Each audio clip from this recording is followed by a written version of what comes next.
Hola, soy la Basmati de nuevo con vosotros. Hoy os voy a hablar de una figura emblemática, tanto la escultura como Marcel Duchamp. Este se llama La Fuente, en realidad es un urinario y no firma con su nombre. Esto es en Estados Unidos, él está en, digamos, el comité seleccionador, como si dijéramos de juez, y ¿cómo se llama? El compañero que tenemos que también hace vídeos de arte, Curvarán, no me acuerdo cómo se llama, dice que en realidad fue una condesa Dada, que por lo visto tenían un vínculo, no sabemos si amoroso, de amigos, etcétera, la que le dio unas tuberías que simbolizaban al hombre, unas tuberías retorcidas, y el urinario que significaban a la mujer. Pero él, vamos a ver una cosa, he leído montones de... Esto es el peso pesado, es el fundador del arte conceptual, el hombre más inteligente del siglo XX, según André Breton, y supone un antes y un después en el arte, es la historia del arte contemporáneo. Se ha dicho de él de todo, he puesto, yo que sé, vídeos más que churros, con 50.000 opiniones, se trivializa mucho sobre el tema. Él se dio cuenta, vamos a ver una cosa, creo que lo he contado ya como 1000 veces.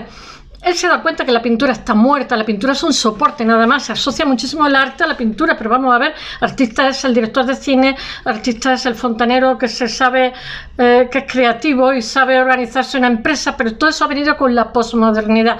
A finales del siglo XIX ya la funcionalidad del arte, cuando se hacía un retrato para enviar al novio para que viera con la que se iba a casar y tal, la pierde, y entonces todo eso es sustituido con la fotografía. Entonces eso permite a la vanguardia, sobre todo después de la Primera Guerra Mundial y antes de la Primera Guerra Mundial, pero más después, permite experimentar, llevar al límite la pintura y a su vez el dibujo, porque emerge también el cine. Entonces, claro, el cine todavía es más fiel a la realidad y a nosotros le permite la subjetividad.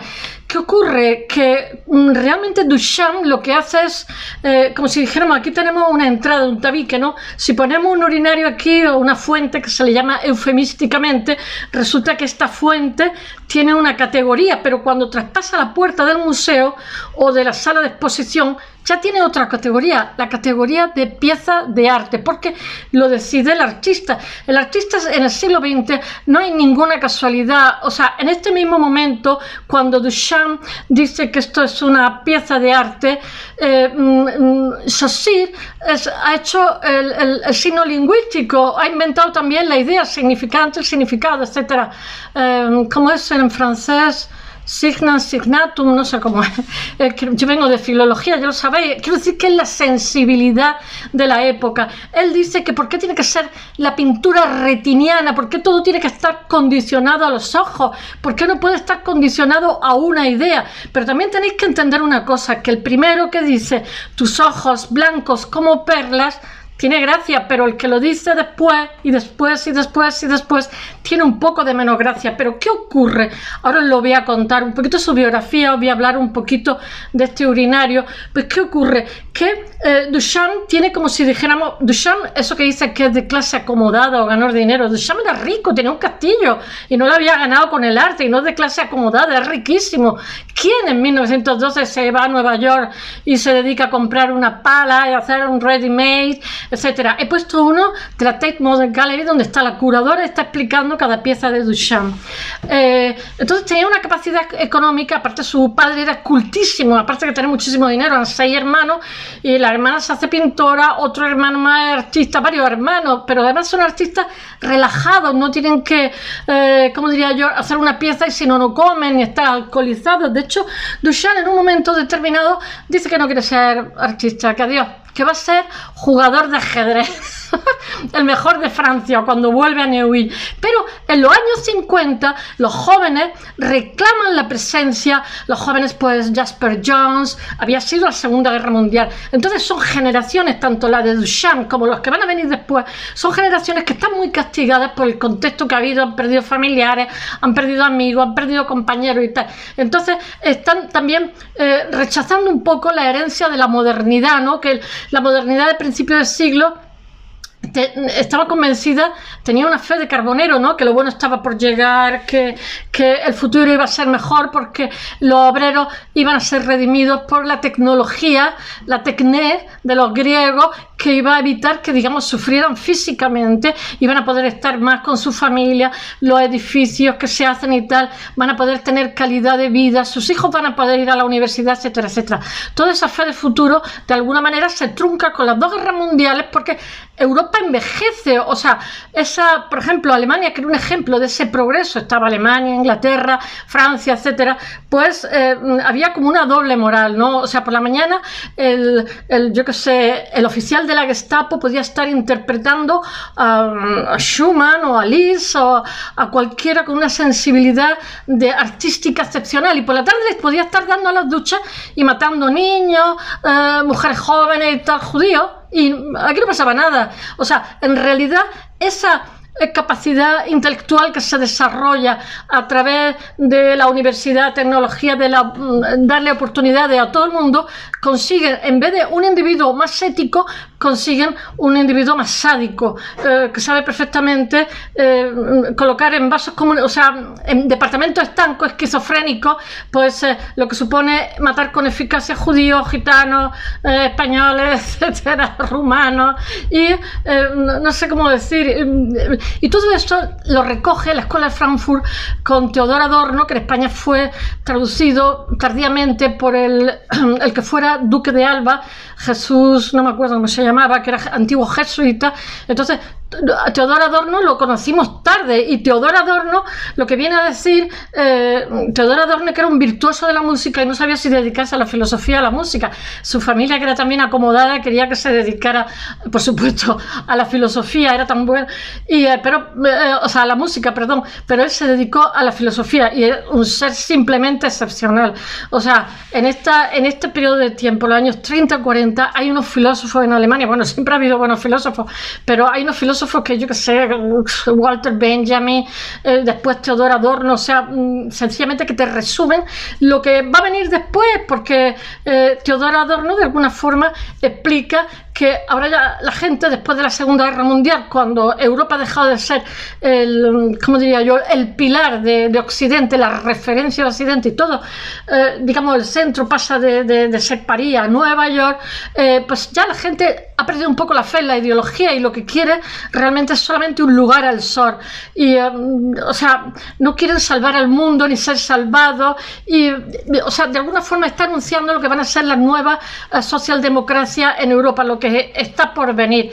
Y todo eso viene a razón de Duchamp, que estoy contando su vida, que va a ser coetáneo, todas estas situaciones, va a estar un periodo en Francia, después va a estar un periodo en Nueva York, después va a volver aquí, y en los años 50 toda esta generación que viene de la Segunda Guerra Mundial, lo que hacen es revivirlo, porque me hace mucha gracia cuando hablan de las piezas como este urinario, que realmente fue bestial, marca en la historia del arte. Realmente es que la parte la abre, o sea, lo que viene a lo siguiente es totalmente distinto. Me hace gracia cuando dicen que los que hay no son el auténtico, el genuino, el que se compró al principio. Pero vamos a ver, quien dice eso no sabe que la legislación referente al tema del arte, por ejemplo, en España está muy poco clara, en el resto de países también, cada país tiene una legislación diferente. Por ejemplo, en España originales 7 u 8 piezas, o no sé si 10, o sea, tú tienes la pieza original, si tienes la séptima o la octava, da igual, o sea, que por favor, me resulta tremendo. Y no digamos en España el tema de las fundaciones, o sea, todo lo que tiene que ver con el tema artístico en España no está demasiado bien solucionado, pero también es verdad que nosotros somos un 2% digamos, del consumo total de arte del resto del mundo, que es nada. Por eso la mayoría de artistas nuestros tienen que irse a trabajar a Estados Unidos, Alemania, lugares más desarrollados, porque realmente el arte siempre es excedente económico, y para quemarse hay que estar cerca del fuego. Antes la capital de artística en Europa estaba en Londres porque era donde se realizaban todas las compras a nivel internacional y tal, pero con el Brexit lo han puesto más difícil, por lo cual la gente se va a Alemania o sencillamente se va a Estados Unidos porque la cosa es bastante complicada. Bueno, voy a ver si sigo hablando de Duchamp porque me he puesto a hablar aquí con mis digresiones. Lo único que quiero deciros es que Duchamp va a pillar el periodo de la Primera Guerra Mundial y de la Segunda Guerra Mundial, y que después de la Segunda Guerra Mundial, digamos, los que un Duchamp que está totalmente apartado en su segundo matrimonio, porque él tendría como persona, digamos, de gran capacidad adquisitiva, tenía un perfil muy bajo, era una persona muy educada, muy silenciosa, tenía un sentido del humor tremendo, porque decía que lo único serio, que no había que tomarse nada en serio, si acaso el sexo, pero de ahí para abajo nada. Era feillo. Bueno, vive con su segunda esposa, que me parece que es norteamericana, y vive retirado, se dedica más que al ajedrez, pero resulta que está Joseph Beuys, Rauschenberg, Jasper Johns y toda esta generación que no habrían existido sin él, porque él es antecesor, yo que sé, del minimal, del conceptual, del conceptual, él es el conceptual, van a ser gracias a él. Y entonces en los años 50 estas generaciones le dicen que por favor que espabile, y entonces él vuelve, digamos, a rehabilitar una serie de piezas suyas, esta del que os voy a hablar hoy, a ver si empiezo, el Remut. Pues bueno, la tiró, ¿qué más da? ¿Qué más da que la tirara, que no la tirara? Si era un urinario estándar de los que debía haber miles y miles y miles por toda Nueva York, y además él lo dice, que los ready-made, él tiene también una pala que dice que allí cuando está en Nueva York, que tiene un clima terrible, no sé por qué se ha mitificado tanto Nueva York, yo no iría allí ni loca a los inviernos porque está muy alto, está en la Oeri, está casi tocando con Canadá, o sea, yo soy de desierto y ahí no me voy, me iría a Miami, que hace calor, pero Nueva York tiene que quitar la nieve con pala, vamos. Y él dice, le llama, lo hace un ready-made y le llama rompebrazos o algo así, porque es un señorito. Y entonces, bueno, allí en Nueva York empieza a hacer ready-made. Bueno, voy a ver si lo cuento de manera menos caótica y más organizada. Él dice, no quería que me llamaran artista, tengo que leerlo. Quería aprovechar la posibilidad de ser un individuo y supongo que lo he logrado, ¿no? Él es un provocador nato. Bueno, esta pieza, este urinario, es una réplica de un urinario de porcelana que se ha adquirido por él en 1917 a una empresa suministro de sanitarios de Nueva York. Ya os digo que Villarán dice que hay unas cartas en su programa, y te saludo desde aquí, te respeto, todos te respetamos, que hay unas cartas de su hermana, y ahí cuenta que una condesa, porque él es dada al principio, él tiene un sentido muy, muy dada. Los dadas son como ácratas, son genuinos y no quieren trascender, simplemente están asqueados de lo que es la tradición anterior que ha provocado millones de muertos. O sea, si eso es el progreso, ellos no quieren pertenecer al progreso. Entonces van a hacer una obra de arte y a lo mejor cogen y tiran las sillas contra el público, que así.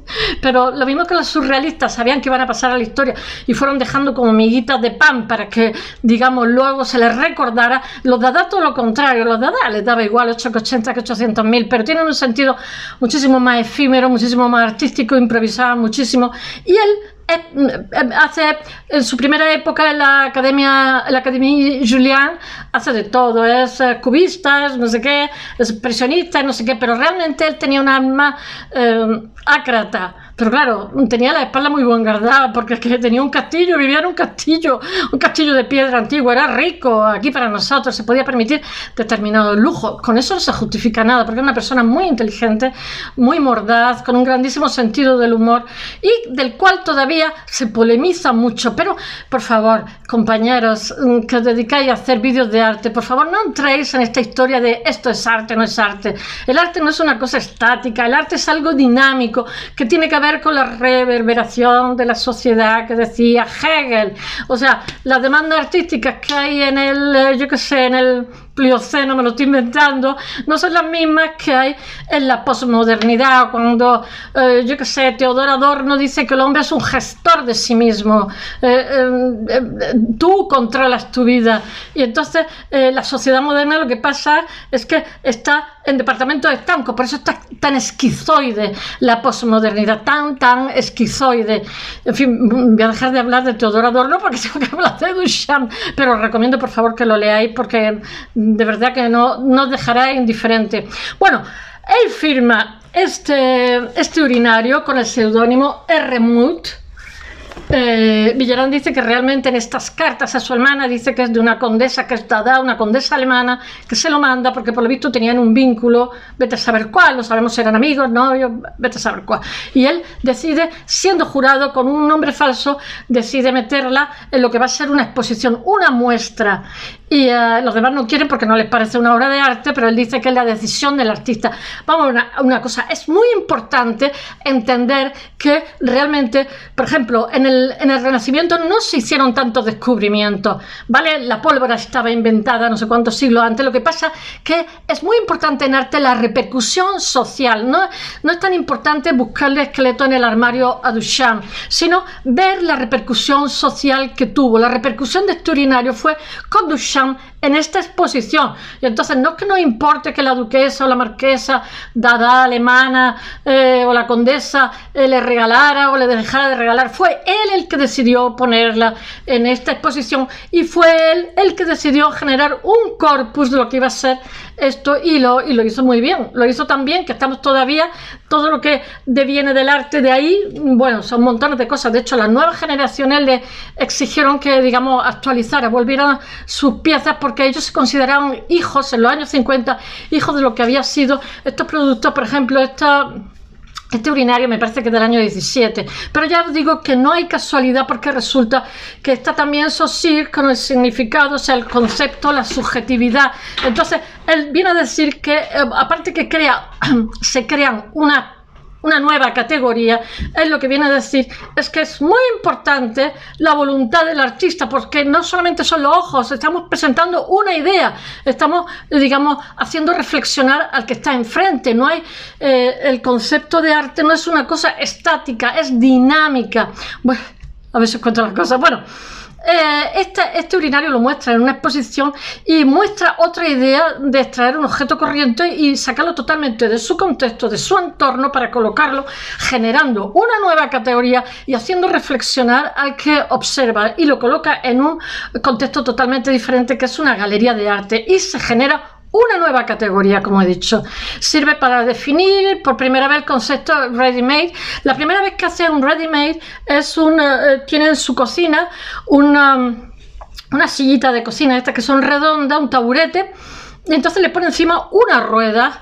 Y bueno, es súper famoso, es un objeto encontrado, el cual después todo eso lo va a hacer también Miró, lo va a hacer muchísimo, y esto va a tener muchísimo que ver con las teorías de Carl Jung del inconsciente colectivo. Todo esto entronca con esta época. Carl Jung, yo no sé si lo sabéis, pero es el creador de la psicología analista, va a tener muchísimas repercusiones en arte. De hecho, los surrealistas son hijos de Carl Jung, y realmente Freud condiciona el arte de finales del 19 y principios del 20, o sea, tienen muchísimo que ver. No hay nada por generación espontánea. En el caso del surrealismo comienza, digamos, dentro de lo que es la poesía. Muchas veces empieza en un soporte y trasciende a otro soporte, como puede ser la pintura, la escultura, la arquitectura, etcétera. Pero casi siempre, bueno, y en el caso, en la vanguardia, casi todo el surrealismo, por ejemplo, fue la última vanguardia, también la más larga, pero las vanguardias casi todas en el siglo XX son, digamos, generadas por la literatura, la poesía, tienen muchísimo que ver. Y en el caso, por ejemplo, del expresionismo abstracto, del informalismo, que es la abstracción que hay en los años 50 en Estados Unidos, finales de los 40, después de la Segunda Guerra Mundial, tal, eso va a tener que ver con que ellos, y también el afán en Europa con las cuevas, digamos, de arqueología, las cuevas antiguas, de la antigüedad, que tiene que ver con que rechazan, son jóvenes y están rechazando lo que es la tradición pictórica anterior, porque eso ha generado muchísimas muertes. No era una fe de futuro donde la sociedad iba a mejorar, sino todo lo contrario. Esos conocimientos, esa tecnología, lo que sirvió es para matar con menos presupuesto más gente. No me hagáis caso. Bueno, íbamos por los ready-mades, que eran un objeto encontrado, que es una idea influyente en infinidad de artistas. Todo esto va a trascender al arte que va a venir después, porque sin quererlo, yo siempre abominaba de ser conceptual, y todo el mundo me decía, eres muy conceptual tus piezas, y yo, que no quiero, pero es inevitable, porque ya es una herencia, una tradición que llevamos a nuestra espalda. En 1917, al defender la pieza, lo que hace es cuestionar las ideas preconcebidas tradicionales sobre lo que es arte. He hecho un blog que tiene montones de vídeos y de piezas. Defiende que no importa que el señor Muth, que es el que firma esto, porque él era parte del jurado, que el señor Muth haya hecho o no la pieza con sus manos. Lo principal es que ha elegido lo definitorio. No es la creación, sino la decisión, la selección que hace el artista. Eso es una... ¿cómo diría yo? Una polémica muy grande. Porque, por ejemplo, un arquitecto o en el Renacimiento, sin más, hay despachos de artistas, y en Goya, por ejemplo, hay montones de cosas que no la ha hecho. Es imposible que en una vida, digamos, abarques tantísimas piezas, lo cual no quita que sea un artista excepcional. Y si, por ejemplo, vais a un despacho de un arquitecto, pues evidentemente él no ha cogido ladrillo y se ha puesto, yo que sé, a hacer encofrado y cosas de estas, obviamente, pero la idea es suya. Entonces, eso es una cosa que discutimos mucho cuando estábamos en la Facultad de Bellas Artes, ¿no? Porque había infinidad de escultores que se lo encargaban a otros, que sencillamente les daban una idea y decían qué es lo que querían, y los otros eran mejores, estaban más necesitados de dinero y le hacían con un resultado mejor y se la tenían a fecha tal, del tamaño tal, con un anclaje, etcétera, etcétera. Y decíamos, ¿son más artistas o menos artistas? La idea es de él, o sea, el otro lo único que ha hecho ha sido obedecer órdenes a cambio de un dinero. Bueno, el artista en estos momentos se convierte en un gestor de sí mismo, como con una fuerte personalidad que es considerada como una obra maestra. Entonces, nuestro Duchamp lo que vende es la idea, que el artista lleva una idea. Él dice, actúo como artista, aunque no soy uno de ellos. El arte no me interesa, quienes me interesan son los artistas. La seriedad es peligrosa. Esto me hace mucha gracia. Dice, para evitar... Os leeré algunas frases porque es que lo definen. Para evitarla hay que incorporar el humor. Si se incorpora el humor, la única seriedad que podría considerar es el erotismo. Él era muy poco erótico, todo hay que decirlo. Fumaba muchísimo y en el año 68, en octubre de 68, muere. No muere muy mayores, pero lleva una vida graciosa, divertida, pero ya os digo porque también económicamente estaba bastante holgado. Bueno, esta frase de alguna forma lo que hace es corroborar la idea de que no existe peor seriedad que la institucionalización del humor, que se volvería así, algo así como una especie de reductio, como una reducción al absurdo, ¿no? Como ahora hay que reírse y ahora hay que estar serio. Saber divertirse, aunque en ocasiones se mofa de los compañeros y algunas veces sienta como una patada. Es por eso que cuesta tomar con total credulidad sus palabras, sus expresiones, como cuando afirma que no elige un ready-made, sino que el ready-made lo elige a él. Eso lo digo yo siempre, yo no saco a mis perros me sacan a mí. En una carta a su hermana Suzanne, el 15 de enero de 1916, Marcel Duchamp comenta sus gestos neoyorquinos en relación con los objetos hallados y firmados y relacionados con su experiencia parisina de los años 13 y 14. Dice, se ha subido a mi casa de la Rue San Hippolyte, San Hipólito, habrás visto que el taller de la rueda de bicicleta y el portabotellas le había comprado como si fuera una escultura ya hecha. Tengo una idea respecto al mencionado portabotella. Aquí en Nueva York he comprado objetos del mismo estilo y los trato como un ready-made. ¿Sabes bastante inglés? Para entender el sentido que ya he hecho, le doy a estos objetos. Los firmo y les anoto una inscripción en inglés. Bueno, eso para que hagáis una idea de quién fue Marcel Duchamp. Voy a hacer una pequeña síntesis de su vida. No lo voy a contar porque podría estar hablando ahora de Marcel Duchamp. Él nace el 28 de julio de 1887 en Blainville, en Normandía, en una familia de clase acomodada. No es de clase acomodada, una familia rica e intelectual. El padre los padres son refinadísimos, tienen tradición artística. Su padre es Eugène Duchamp y es una persona refinada que alienta a sus hijos que sigan sus vocaciones artísticas, respetuoso con las voluntades de su hijo, que ya sabéis que los padres quieren que sea ingeniero, arquitecto, cualquier cosa que los deje bien frente a la sociedad. Otro de sus hijos varones, Gastón y Ramón, también son artistas, y también Suzanne, que es la hermana que él cruza sus cartas, es pintora. En 1905 viaja a París para estudiar en la Academia de Julian. Ahí en esa academia estudia hasta el gato, Van Gogh, todos estudian en esa academia, debe ser la única, y en la cual, pero no está mucho tiempo. Estudió ayer también, Dubuffet también está en la Academia de Julian, en la cual hace sus primeras piezas, sus primeros pinitos con influencia de Cézanne, el cubismo y el futurismo. Cada 5 minutos se enamora de un movimiento diferente, y también del expresionismo. La obra Desnudo descendiendo una escalera 1912, opuesto muchísimas obras suyas, es un buen ejemplo. Rechaza lo que describe como arte retiniano, 1913, y se interesa por el ready-made, que son objetos que normalmente no se representan como artísticos, pero que son considerados, por consideraciones artistas, se legitiman como tales, deciden esto es arte y ya está. En 1915, eso es lo que dice la mexicana, que eso es una chatarra. No sé cómo se llama, la Lesper o no sé qué. Yo la aguanto 2 minutos, después me entra sueño, porque como es tan previsible todo lo que dice, lo siento, chica, me caes bien, pero es siempre lo mismo. Pero tiene muchísimas visualizaciones, tengo que aprender a decir cosas así muy extravagantes. Bueno, en 1915, claro, el público quiere certeza, siempre quiere certeza, pero es que resulta que el encanto del arte es que no hay certeza. Es que no es que todo valga, pero sí la mayoría de las cosas. Las nuevas generaciones tienen derecho a reescribir su historia, ¿no? Bueno, en 1915 llega a Estados Unidos y acuña el término de ready-made para describir su arte, y se vincula con Francis Picabia, Man Ray, Beatrice Wood, entre otros, en la creación de movimiento cultural antirracional. Eso me encanta. Antiarte y protodada. Eso es Nueva York. Los de Nueva York se tenían que echar siestas con la cosa que decían los chalados estos.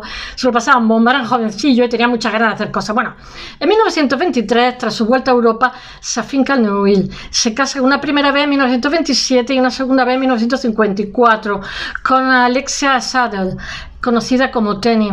Bueno, ambos matrimonios son discretos, él tiene un bajo perfil público, y a diferencia de los famosos de la época, él no es nada estrella, él todo lo contrario, tiene su mundo con el ajedrez en su castillo, sus amigos, se ríe. Y bueno, desde los años 20, durante la década de los 30, la investigación artística pasa por los juegos ópticos y cinematográficos, siendo este aspecto precursor uno de los movimientos vanguardistas de los años 60, el arte cinético. Él genera montones de los que vienen detrás, casi todos tienen que ver con Duchamp, porque claro, son las ideas. Si su influencia no habría existido gente como Jasper Johns, yo que sé, Rauschenberg, Klein, Beuys, etcétera. Bueno, el 2 de octubre de 1968 fallece.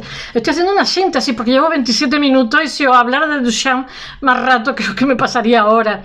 Él dice, un amigo suyo, era hermoso, noble, sereno.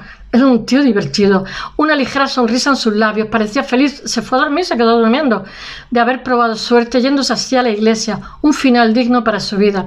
Duchamp piensa que la pintura no tiene que ser solo retiniana o visual, os lo he dicho, sino que tiene que estar involucrada con la materia gris, con la idea del entendimiento, en lugar de ser tan sensorial.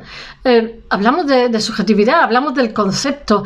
25 años después del Desnudo de la escalera número 2, el pintor estadounidense Daniel McMorris le pregunta: ¿el desnudo es una pintura? A lo cual Duchamp responde categóricamente: no, es la organización del espacio y tiempo a través de la experiencia abstracta del movimiento. Bueno, hay muchísimo más en mi blog, espero que os guste, no quiero acaparar vuestro tiempo. Seguramente hablaré más veces de Duchamp, yo qué sé, de piezas que le costaron mucho tiempo de hacer, o que dejaron inacabadas. En fin, Duchamp da para mucho. Espero que os haya gustado esta mañana.